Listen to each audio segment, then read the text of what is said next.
Hello साथियों, आप सभी का बहुत बहुत स्वागत है पीएसपी क्लासेज पर। आप सभी फटाफट से सभी दोस्त जुड़ जाइए, वीडियो को लाइक और शेयर कर दीजिए। दोस्तों, हमारा टॉपिक आज है संज्ञा, जो एक सभी प्रतियोगी परीक्षाओं के लिए महत्वपूर्ण टॉपिक है। प्रत्येक चीज़ को आराम से पढ़ेंगे। कोई भी स्टूडेंट डेफिनेशन को आराम आराम से लिखते हुए चलना दोस्तों, कोई जल्दबाजी नहीं रहेगी। आपके सामने लिखी हुई डेफिनेशन है, संज्ञा किसे कहते हैं, सबसे पहले यही रहेगा हमारा टॉपिक। उससे पहले दोस्तों, चैनल पे नए हो चैनल को सब्सक्राइब कर लो, वीडियो को लाइक कर लो और शेयर करो, ठीक है। संज्ञा दोस्तों, संज्ञा देखिए सम्यक प्लस ज्ञान शब्द से बना है। सम प्लस ज्ञान, सम का होता है सम्यक और ज्ञा का होता है ज्ञान, ठीक है। संज्ञा का संधि विच्छेद करोगे तो सम प्लस ज्ञा बनेगा। सम का अर्थ होगा सम्यक और ज्ञा का अर्थ होगा ज्ञान।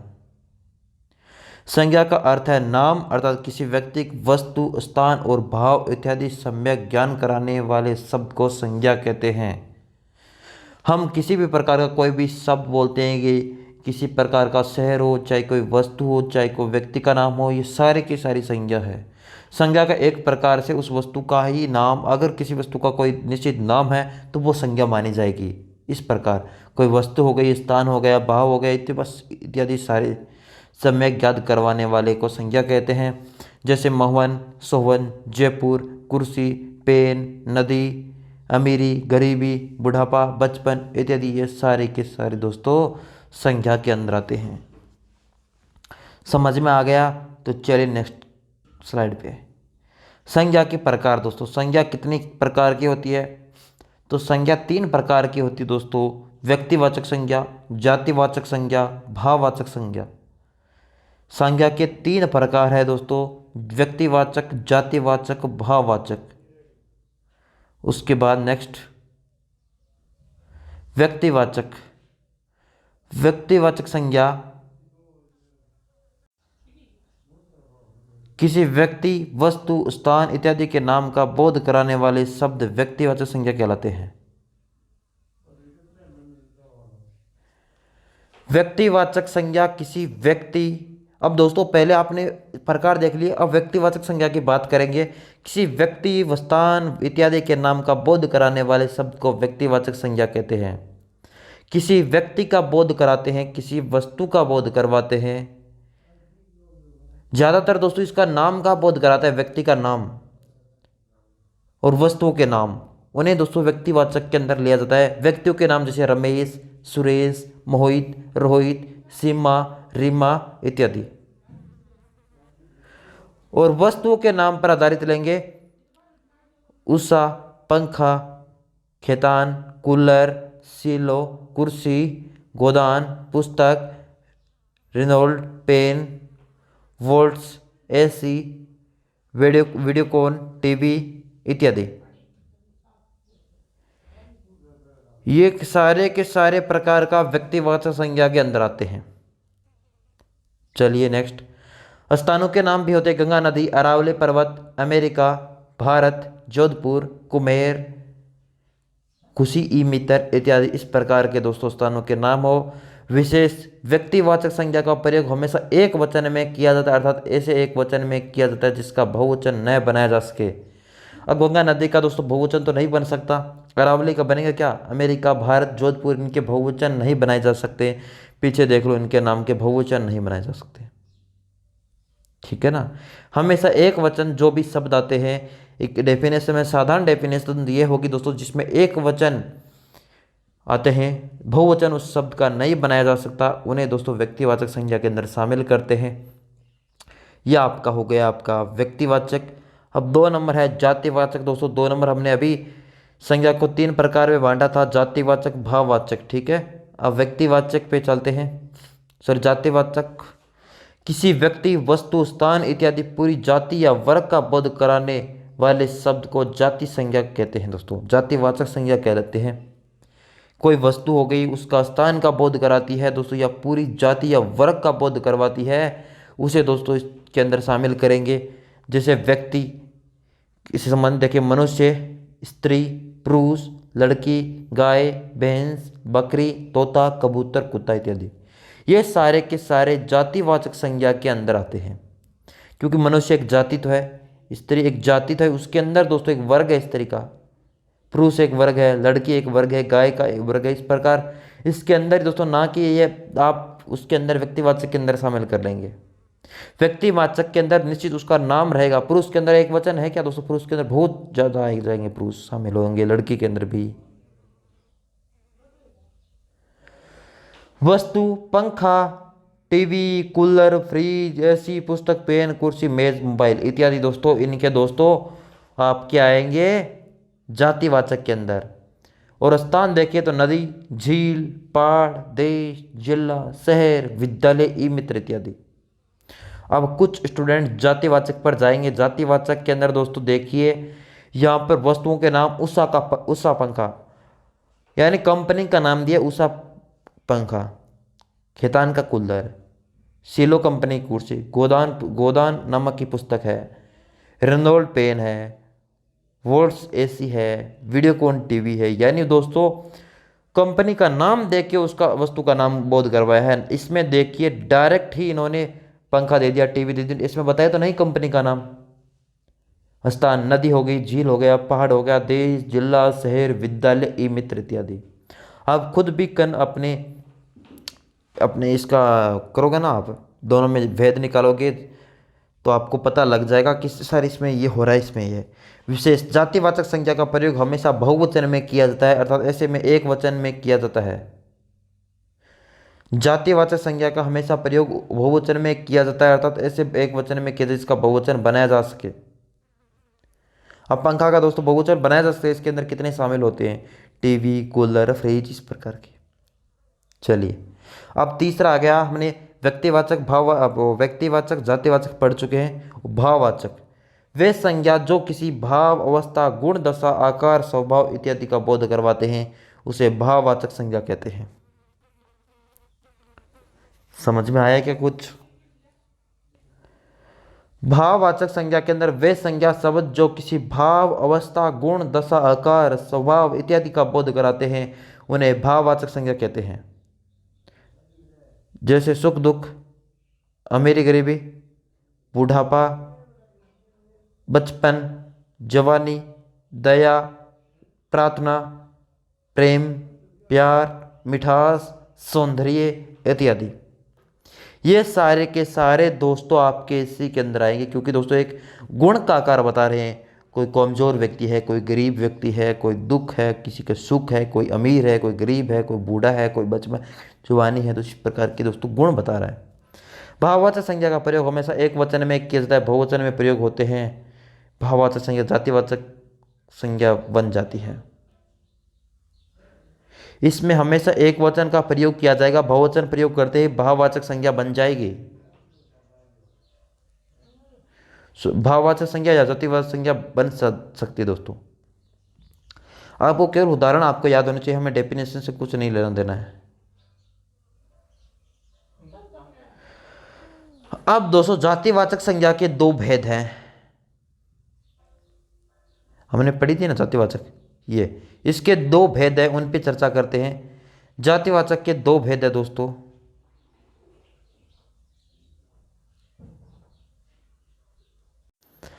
द्रव्यवाचक और समुदायवाचक। जातिवाचक संज्ञा के दो भेद है, द्रव्यवाचक और समुदायवाचक। द्रव्यवाचक जातिवाचक संज्ञा वे संज्ञा शब्द जो किसी द्रव्य पदार्थ का बोध कराते हैं द्रव्यवाची जातिवाचक संज्ञा कहलाती है।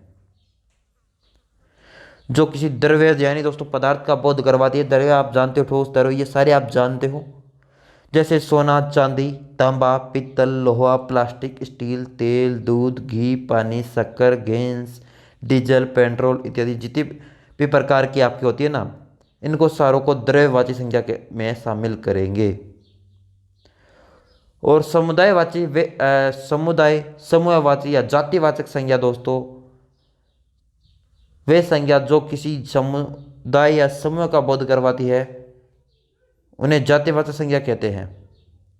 सभा, सेना, सम्मेलन, गिरोह, जथा, गोष्ठी, टीम, दल, वर्ग, गणजनी, टोली, गुच्छा, ढेर, कुंज, आगार इत्यादि। ये सारे प्रकार के शब्द हैं, ये समुदाय या समूहवाची के अंदर आएंगे, समूहवाची साथीवाचक संज्ञा के अंदर। चलिए संज्ञा की पहचान के विशेष नियम पर आ जाते हैं दोस्तों। कुछ कहेंगे सर हमें पता कैसे लगेगा दोस्तों ये कौन सी संज्ञा है, दोस्तों सारी प्रैक्टिस करेंगे हम भी। एक बार हम केवल डेफिनेशन के द्वारा पढ़ रहे हैं, अंत में आपको प्रैक्टिस करवाई जाएगी। जिस दिन अपना हिंदी ग्रामर का पूरा कोर्स कंप्लीट हो जाएगा, उससे आपको प्रैक्टिस की जाएगी, ठीक है। संज्ञा की पहचान के विशेष नियम, व्यक्तिवाचक संज्ञा हमने पढ़ी थी। का कोई शब्द जब अपने साथ अन्य नाम का बोध कराता है उसे अन्य नाम से में जातिवाचक संज्ञा होती है, ठीक है। आप डरना मत, ध्यान से पढ़िए। व्यक्तिवाचक संज्ञा का कोई शब्द जब अपने साथ अन्य नाम का बोध कराता है तो उस अन्य नाम में जातिवाचक संज्ञा होती है। जैसे सीमा हमारे घर की लक्ष्मी है, तो दोस्तों सीमा है वो व्यक्ति है एक, इसका मतलब दोस्तों व्यक्तिवाचक के अंदर आएगी। ये कोई बहुवचन नहीं, एक वचन है। हमारे घर की लक्ष्मी है, लक्ष्मी नाम नहीं है दोस्तों, यहाँ पर लक्ष्मी यानी एक जाति का बोध करवाती है लक्ष्मी के नाम से। आपने पढ़ा था डेफिनेशन, अगर नहीं याद है तो अब क्या करें अब आपका। ये देखिए किसी वस्तु स्थान इत्यादि पूरी जाति का वर्ग का बोध कराती है, तो दोस्तों आप जाति का ही एक वर्ग का ही तो बोध करवा रही है लक्ष्मी। इसीलिए कालिदास को भारत में शेक्सपियर कहा जाता है। तो दोस्तों आप देखो कालिदास एक व्यक्तिवाचक है। अब कुछ स्टूडेंट भारत को पूछेंगे, भारत भी व्यक्ति अपने कौन से वाचक के अंदर है?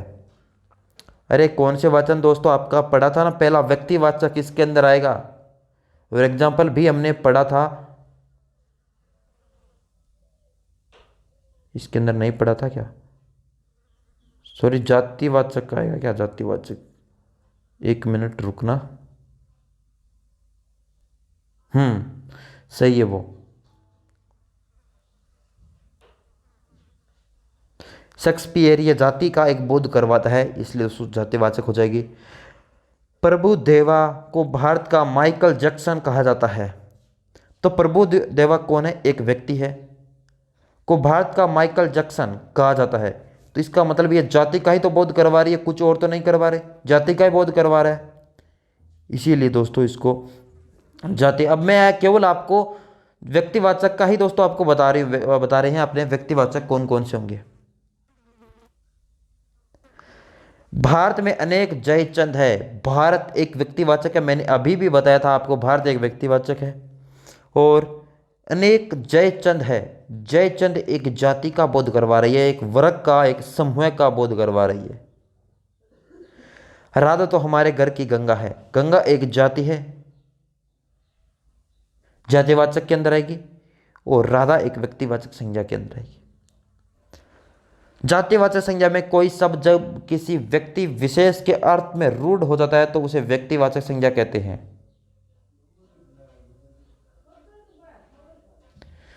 दोस्तों प्रत्येक चीज इस प्रकार है, कोई भी स्टूडेंट फालतू में कमेंटबाजी नहीं करेगा, क्योंकि पढ़ाई आपके लिए जरूरी इंपॉर्टेंट है। कोई जातिवाचक अर्थ में रूढ़ हो जाता है उसे व्यक्तिवाचक संज्ञा होती है दोस्तों, आपको पता है। जैसे गांधी, तो दोस्तों गांधी को दोस्तों एक व्यक्तिवाचक संज्ञा के अंतर्गत लेंगे। तो दोस्तों आप देखिए गांधी जी ने देश को सत्य और अहिंसा का पाठ पढ़ाया। यह दोस्तों पूरे विशेष की अर्थ आपको ले जाता है। तो गांधी जी क्या है? व्यक्तिवाचक संज्ञा के अंदर शामिल हो जाएंगे। नेहरू अपने व्यक्तिवाचक संज्ञा के अंदर आएंगे, लेकिन नेहरू ने विदेशों में भारत को पहचान दिलाई। पटेल जी ने देश की एकता और अखंडता को बनाए रखा। मोदी जी ने देश को अलग पहचान दिलाई दोस्तों। शास्त्री जी ने एक महान व्यक्ति थे। इस प्रकार के अलग देखिए, इसमें सारे गांधी है, नेहरू, पटेल, मोदी, शास्त्री, इस प्रकार के सारे शब्द हैं। ये दोस्तों एक व्यक्तिवाचक होते हैं, लेकिन एक जातिवाचक के अंदर रूढ़ हो जाते हैं। देखिए इसमें परिभाषा, डेफिनेशन दोबारा देखिए। जातिवाचक संज्ञा कोई शब्द जब किसी व्यक्ति विशेष अर्थ में रूढ़ हो जाता है तो वह व्यक्तिवाचक संज्ञा होती है। तो देखिए गांधी जी दोस्तों एक जाति का बोध करवा रही है, लेकिन दोस्तों यह व्यक्ति का भी बोध करवा रही है। नेहरू, पटेल, ये सारे के सारे, गांधी एक जाति है भी, आप भी जानते हो, नेहरू, पटेल, और लेकिन दोस्तों इन्हीं के नाम से भी एक व्यक्ति के द्वारा कोई भी दोस्तों इनका नाम है पटेल, इसका पूरा तो नाम कोई पटेल जी कहते हैं, पटेल जी ने देश की एकता और अखंडता को बनाए रखा, और लेकिन एक जाति भी है, तो उसको शब्द को पूरा पढ़कर ही आप उसका अपना निर्णय लेंगे। इस शब्द के अंदर तो गांधी जी है वो व्यक्तिवाचक होंगे, ठीक है ना। चलिए आगे एग्जाम्पल करेंगे तब और समझ में आ जाएगा, एक बार आप देख लीजिए डेफिनेशन पूरी। भाववाचक संज्ञा, भाववाचक संज्ञा का प्रयोग हमेशा एक वचन में किया जाता है, बहुवचन में प्रयोग होते ही भाववाचक संज्ञा जातिवाचक संज्ञा का रूप धारण कर लेती है, ठीक है। भाववाचक संज्ञा का प्रयोग हमेशा एक वचन में ही किया जाता है, बहुवचन में नहीं। बहुवचन में प्रयोग करते ही भाववाचक संज्ञा ले लेगी या जातिवाचक संज्ञा का रूप ले सकती है। आजकल शहर में चोरियां बहुत हो रही है, तो दोस्तों देखिए चोरियां एक जाति का बोध करवा रही है या कुछ और। चोरियां यानी दोस्तों अब मैंने डेफिनेशन में क्या बताया है कि चोरियां यानी चोरी तो दोस्तों एक चोरियां हो रही है, इसका मतलब ये दोस्तों बहुवचन है। बहुवचन है तो दोस्तों इसका अर्थ हो जाएगा आपका भाववाचक या जातिवाचक।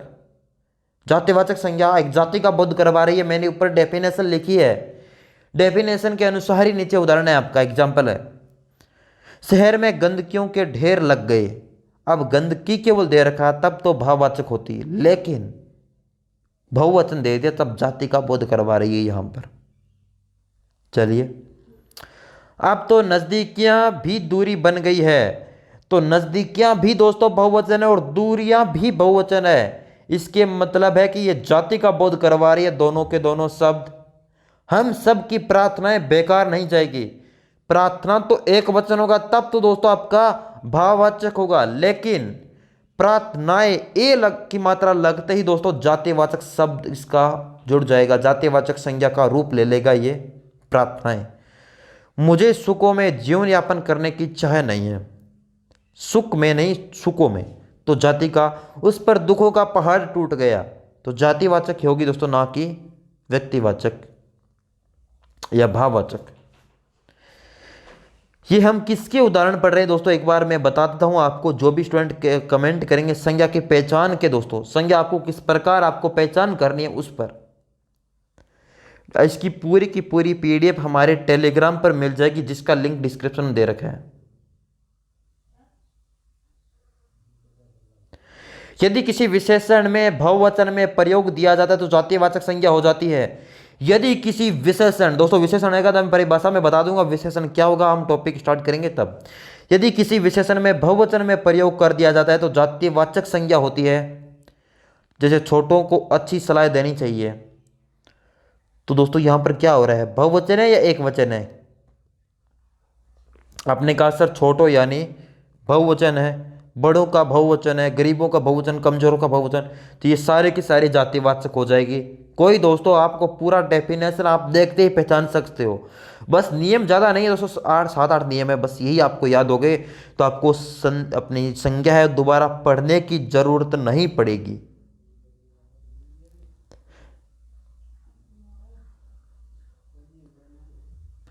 विशेष दोस्तों इसके अंदर है, व्यक्तिवाचक संज्ञा में भाववाचक संज्ञा का निर्माण नहीं किया जाता बल्कि विशेषण होता है।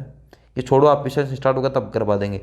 भाववाचक संज्ञा का निर्माण निम्नलिखित से किया जा सकता है।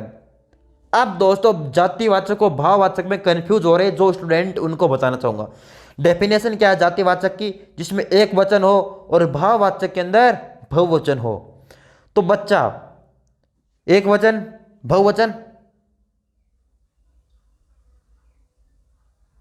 बचपन, शहर शहरिये, लड़का लड़कपन, कुमार कुमार्य, युवक यौवन, इस प्रकार के भाववाचक के अंदर डायरेक्ट ट्रांसफर हो जाते हैं जो आपको दे रखे हैं ये सारे के सारे।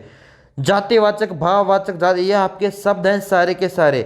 गुरु गुरुता, बंधु बंधुत्व, ईश्वर ऐश्वर्य, बाल बालापन, शिष्य शिष्यत्व, शिशु शैशव, पिता पितृत्व, खेत खेती, हिंदू हिंदुत्व, दास दासता, ठाकुर ठकुराई, इस प्रकार के जातिवाचक और भाववाचक के अंदर शब्द में हमेशा परिवर्तन होगा। सर्वनाम से भाववाचक बनाना दोस्तों, ये तो हमने अभी बना रहे थे दोस्तों, जातिवाचक जो किसी संज्ञा से का निर्माण करेंगे, और यहां पर सर्वनाम से भाववाचक बनाना और विशेषण से भाववाचक बनाना, इनमें भी अपना सर्वनाम में अपनापन होगा, निज निजता, सर्व सर्वस्व, आत्म आत्मीयता, मम ममत्व है दोस्तों। ये किस प्रकार बनेंगे सर्वनाम में, वो परिभाषा वहां पर पढ़ लेंगे, एक बार आप देख लो, बस केवल आपको संज्ञा के अंदर दिक्कत ना आए। अमीर अमीरी, गरीब गरीबी, बूढ़ा बुढ़ापा, जवान जवानी, मोटापा मोटा या मोटापा, छोटा छुटपन, ये सारे विशेषण से बनते हैं। ये आप देख सकते हो, इसमें डेफिनेशन क्रिया या सारे हम आगे करेंगे। क्रिया दोस्तों जो कार्य करते हैं, पढ़ना, लिखना, हंसना, चुनना, झगड़ना, घबराना, चढ़ना, लड़ना, मुस्कुराना, थकना, कटना या काटना, झुकना, ये सारे की सारी क्रिया है। और इसमें भाववाचक में ट्रांसफर करेंगे या बदलेंगे तो पढ़ना का पढ़ाई हो जाएगा, लिखना का लिखावट हो जाएगा, हंसना का हंसी हो जाएगी, चुनना का चुनाव हो जाएगा, झगड़ना का झगड़ा, घबराना का घबराहट, चढ़ना का चढ़ाई। ये सारी क्रिया हैं, क्रिया को भाववाचक संज्ञा में बदलेंगे। अगर आपको एक क्रिया का शब्द दे रखा है, सॉरी आपकी एक दे रखी है आपको पैराग्राफ या तो आपको शब्द दे रखा है, उसको आप बदलोगे तो दोस्तों आपको पढ़ना को पढ़ाई लिखना पड़ेगा, अगर भाववाचक संज्ञा में आप बदल रहे हो तो। ये कोई जरूरी नहीं है, ज़्यादातर आपके इंपॉर्टेंट नहीं है, ठीक है। सारे डेफिनेशन की पीडीएफ आपको टेलीग्राम पर मिल जाएगी, जिसका डिस्क्रिप्शन के अंदर लिंक दे रखा है, और आप हमारे व्हाट्सअप नंबर पर भी संपर्क कर सकते हो। किसी को पीडीएफ नहीं मिलती है तो हमारे व्हाट्सअप नंबर है, एक बार मैं आपको टाइप करके दिखा देता हूँ। चलिए, व्हाट्सअप नंबर है दोस्तों 8306061093, इन पर कांटेक्ट कर सकते हो, ओनली फॉर व्हाट्सअप है, ठीक है। और हमारी वेबसाइट है www.pspclasses.com पर भी विजिट कर सकते हो अन्य ज़्यादा जानकारी के लिए। Thank you.